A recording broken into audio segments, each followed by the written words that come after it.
What's up, Stalemates? We're back. We got some juicy stuff. I know you guys are wondering what's going on with the Willie trials. You guys have been asking for this recap, and I started doing this last night, really late last night, and I was kind of rushing it. I actually kind of even recorded the video and did everything, but then I said, you know what? As an amateur court reporter, I have to get this right. I owe it to you guys. I owe it to Willie. I owe it to Flo. I owe it to Karen. I owe it to Judge Livingston. Everybody, this must be reported accurately. However, with that being said, don't take anything I say that serious because I'm trying as hard as I can to get this right. But a lot of this stuff is very much legal wording and very careful stuff that has consequences.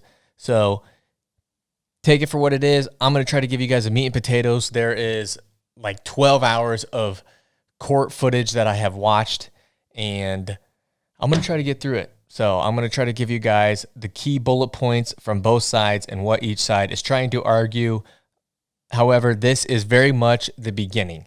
This court case is going to go on through most of next week. So this is pretty much the intro. Opening statements was on day 1, and on day 2, we have 2 witnesses, and not going to lie, it was pretty repetitive. But without further ado, let's get right into it. But first, please make sure that you are subscribed to our videos.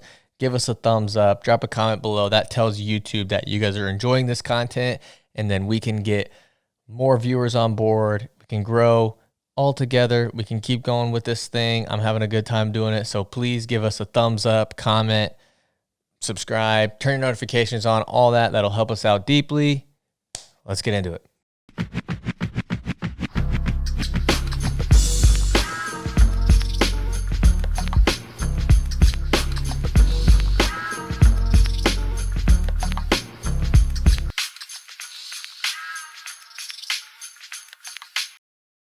All right, I'm going to try to make this video kind of brief. So it's, like I said, it was about 12 hours or so of court footage, and it was one really long day, then one kind of shorter day. That was just pretty much the opening statements, but I'm going to give a little bit of context in case anybody out there doesn't know what the heck I'm talking about.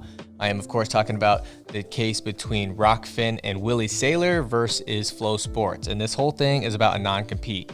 If you don't know what a non-compete is basically when you work for somebody, you sign a piece of paper that says after you're done working for them, if you decide to quit, then you cannot work in the same field, usually in a certain area. However, with this being like an internet thing, I don't exactly know how it works. I think it's just like a general overall, like you cannot work in this field with competition. And so Willie quit working at Flow Sports in 2019, and they served him with his non-compete, and Willie has not really been able to cover wrestling that much in the past year. Now, they did have a couple carve-outs for him, one being rankings. He can still do rankings. However, he can't do podcasts or shows or really cover wrestling to the full extent. You're probably wondering why there is this whole court case about it, and that's because Willie may or may not have broken his injunction. That is not up for me to decide. That is up for the courts to decide and Judge Livingston to decide. And Flo is fighting him on it. And if Flo wins, Willie's 1-year non-compete, I believe this is one of those things where you can't fully trust what I'm about to say, but I believe that it would start over, and I think that would be a whole second year that Willie can now not talk about wrestling as much as he possibly could. So Flo is obviously trying to stop Willie and Rockfin from covering the sport. Willie is trying to prove that he did not break his injunction, and Rockfin is trying to prove that as well. So I know what you're thinking. Isn't this pretty easy to look up? Can't we just scroll back and try to find articles and stuff and whether Willie did or did not break this? That is not the case, and we're going to get into that right now.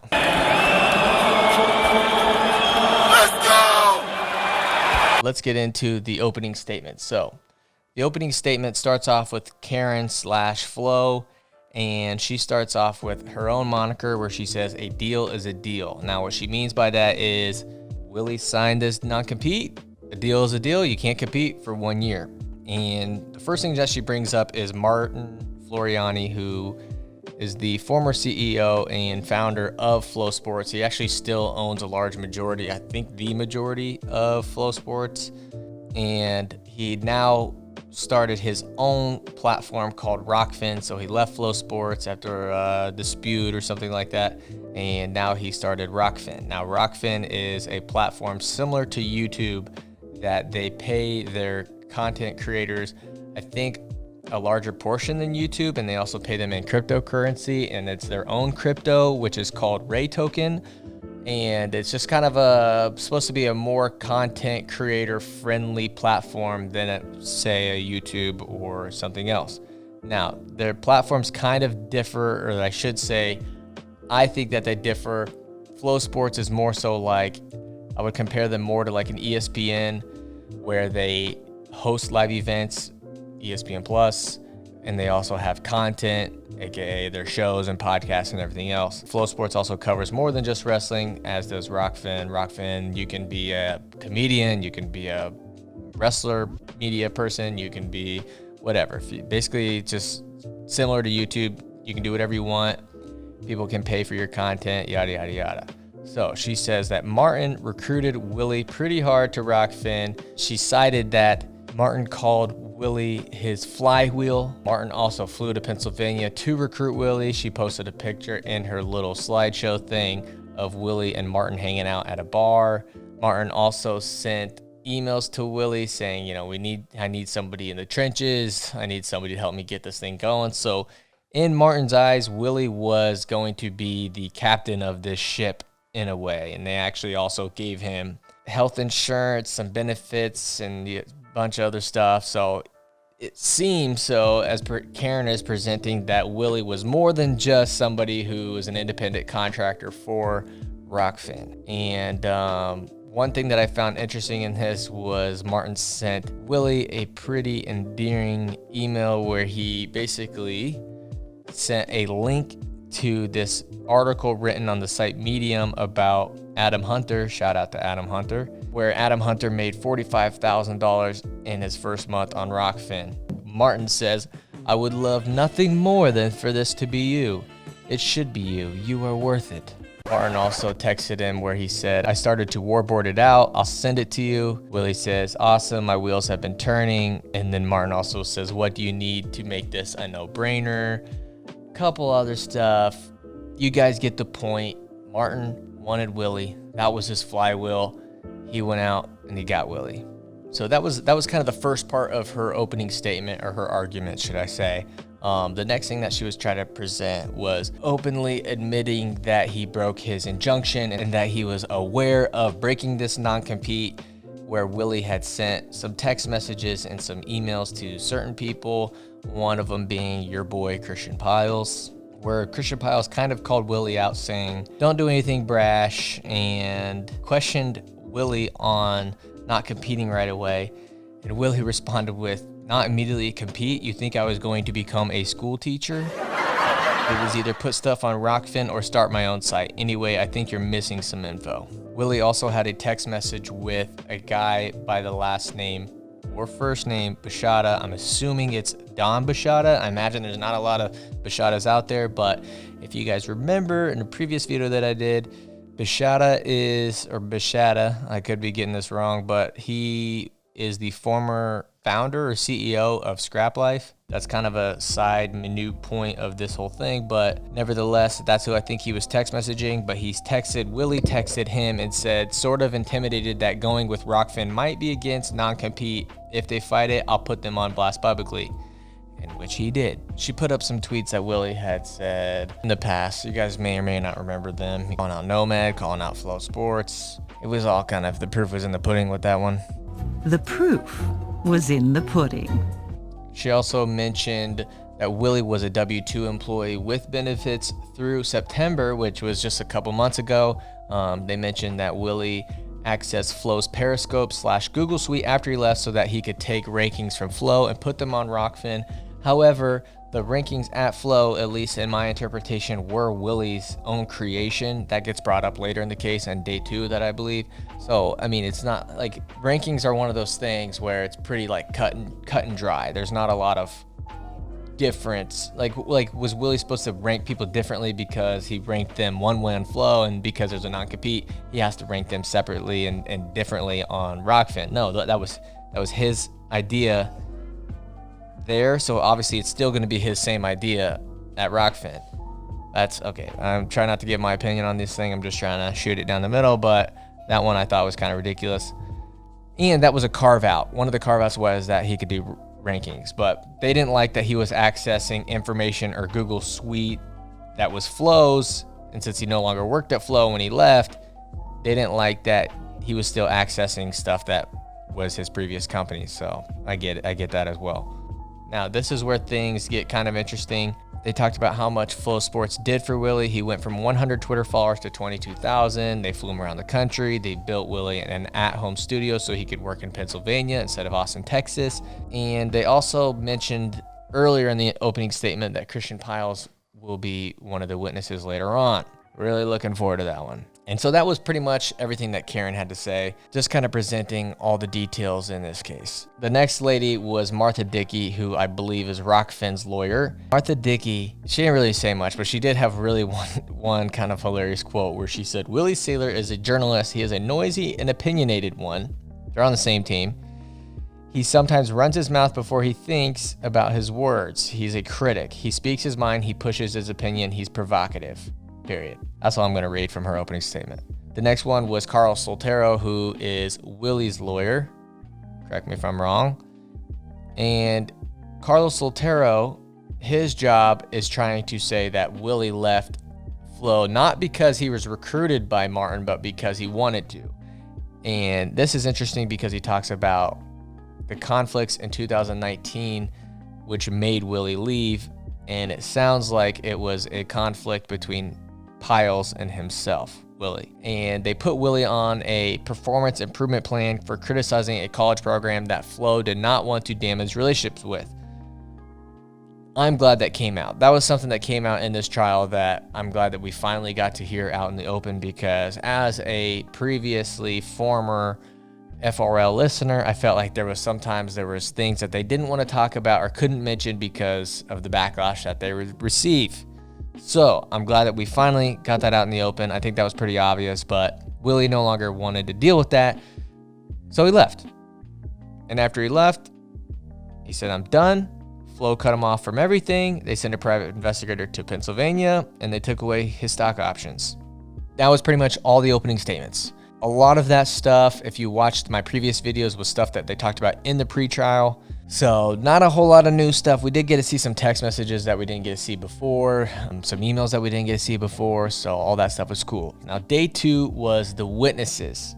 Okay, and this day went from about 9:30 in the morning all the way till about 5 o'clock at night, and that's when they closed. So really long day. There's a lot of information. There's 2 different witnesses, a lot of cross-examinations. We actually got to see a new face on the case, and that was a lawyer helping out Miss Dickey, which his name is, I believe it is Steve Brudicow. Probably got that name wrong as well.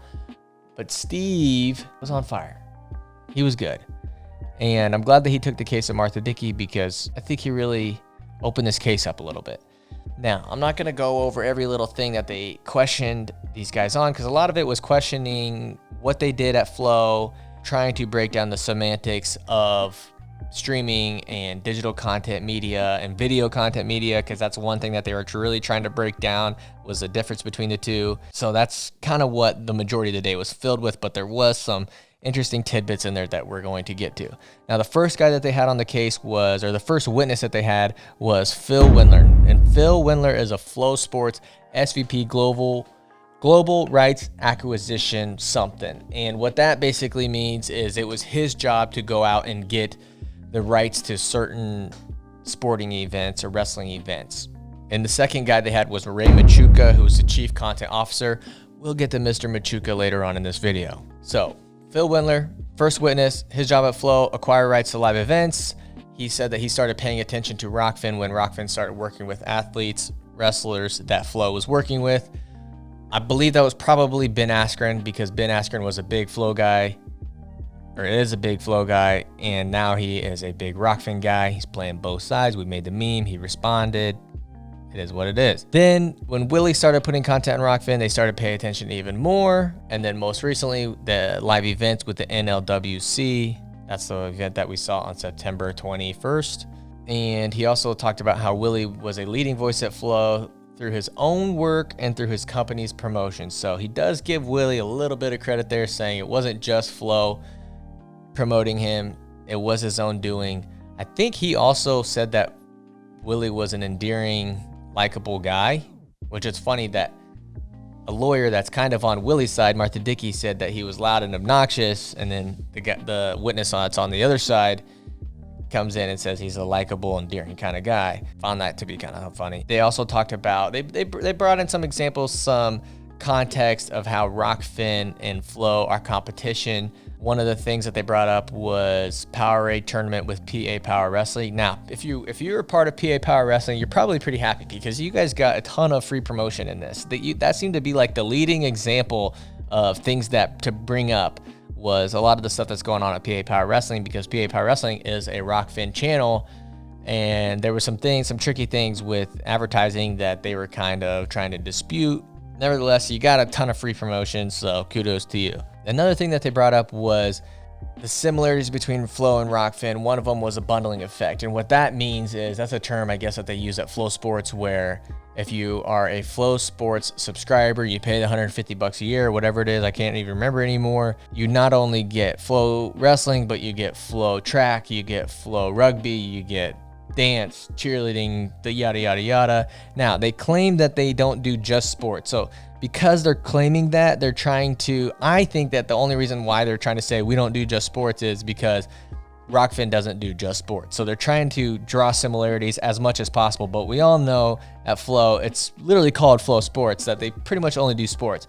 Now, the way that they can kind of get away with it, or the way that they're trying to get away with it, is they're trying to say stuff like dance and marching band is not sports. So I feel like you're kind of disrespecting a little bit some of the channels that are on Flo, like marching band and dance, by saying that they are not sports, but we'll see how it plays out for him. Another little point that doesn't really matter. And then Phil Windler also is trying to prove that Willie is doing a lot of the same duties at Rockfin as he did at Flo, aka that was one of the things that he was not supposed to do according to this injunction or non-compete. So that was a majority of what he was brought in to do. The second guy that was brought in was Ray Machuca. Now, Ray Machuca is a chief content officer at Flo. So he was brought in to talk about the content side of things, which is what Willie does. And they were really trying to draw the similarities between his former job and the one that he does now. He was the last witness of the day, and that is important because this man looked beat down. He looked done. There was one point where they were questioning him where he literally goes, "I'm sorry, can you repeat it? Because I just had a brain, whatever." Like, they were really, really hammering on who Flo Sports competition is. And I think the reason why they were trying to do that is because they were trying to prove that Flo's injunction or their non-compete is so ludicrous that how could anybody follow it? And so they were literally naming example after example. Is, insert name here, this competition? Are these guys competition? ESPN, Netflix, Facebook, Twitter, Twitch, Patreon, the list goes on and on.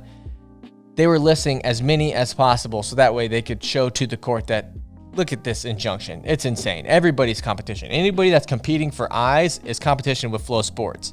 Now, they did bring up verticals, and what that means is a space. I don't understand the word verticals as much. I'm not that great with this stuff, but I think what they were trying to show is a vertical would be wrestling is one vertical, marching band is one vertical, track is one vertical. And Flo is saying anybody that does content in those verticals is competition with them. And anybody that doesn't is not competition with them. And that's where things get a little bit tricky as well, because Netflix, you and I probably wouldn't think that Netflix and Flo are in competition because Netflix does TV shows, movies, documentaries, but it gets tricky when they show a wrestling documentary because now that is in one of Flo Sports verticals. Foxcatcher is a wrestling kind of documentary. They have documentaries on, rugby or marching band, stuff like that. So that is technically competing with Flo. So the Rockfin Willie side is trying to show these guys are insane. They're trying to show that literally everybody is their competition. So what's Willie supposed to do? Facebook's one of them, Twitch is one of them, and Patreon is one of them. And the reason why Patreon gets brought up is because your boy Nomad Daniel Lobdell Jr., he used to work for Flo Sports something happened and he went and started his own Patreon. If you're not familiar with Patreon, Patreon is an online subscription-based model where basically your fans or subscribers or listeners or whatever, your viewers, can pay or pledge to pay a certain amount per month to support that creator.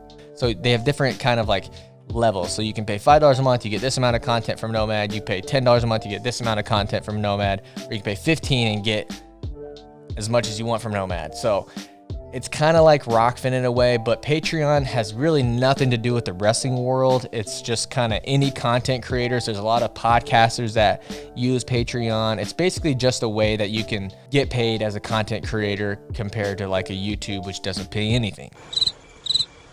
Anyways, it's interesting because Nomad leaves Flow Sports.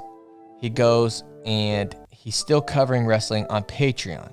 Now, why is that interesting? Because Nomad doesn't have his own court case, but Willie does. So these guys both leave Flow Sports, but only one guy gets sued and the other guy doesn't. And Willie's side is trying to show the whole thing is not about the non-compete. This whole thing is about harassing Willie Saylor. I don't know if that's true or not.